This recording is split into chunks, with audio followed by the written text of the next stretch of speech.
Family card নিয়ে কথা শেষ হয় নাই, আরো কথা আছে। বিএনপি কয় ফ্যামিলি কার্ড দিবে, তাই না?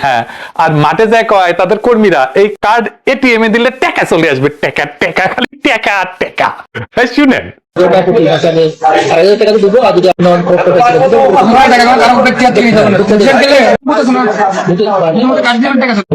শুনেছেন? শুধু তাই না, এটা নাকি ওষুধ চিকিৎসা সবই ফ্রি, খালি ফ্রি আর ফ্রি আর ফ্রি। দেখেন স্বাস্থ্য সুবিধা পাবেন, যেমন ধরেন আপনার কমিউনিটি সেন্টার গুলো আছে, ওখানে একটা ফার্মেসি করে দেবে, সেখানে ওষুধ গুলো ফ্রি পাবেন আপনি। আর বড় কোনো অসুখ হলে ঢাকা রংপুর বাইরে চিকিৎসা করে গেলে এই কার্ডটা যা থাকবে, সেই কার্ডের মাধ্যমে আপনি চিকিৎসা সুবিধা পাবেন। হচ্ছে ধরেন 10,000 টাকা খরচ হলো, সরকার 30% ওখানে দেবে, আর বাকিটা 70% সরকার ভর্তুকি দেবে। ছাত্রভর্তিও করা যাবে, ফি দিতে না পারলে কার্ডটা দেখালেই হবে। বেনে বেনে করছি না, দেখেন ফ্যামিলি কার্ডের মধ্যে কোনো ছোট বাচ্চা স্কুলে ভর্তি হতে পারছে না টাকার জন্য, তাহলে এই কার্ডটা যখন দেখা যায় তখন আপনারা বিনামূল্যে ভর্তি হতে পারবেন।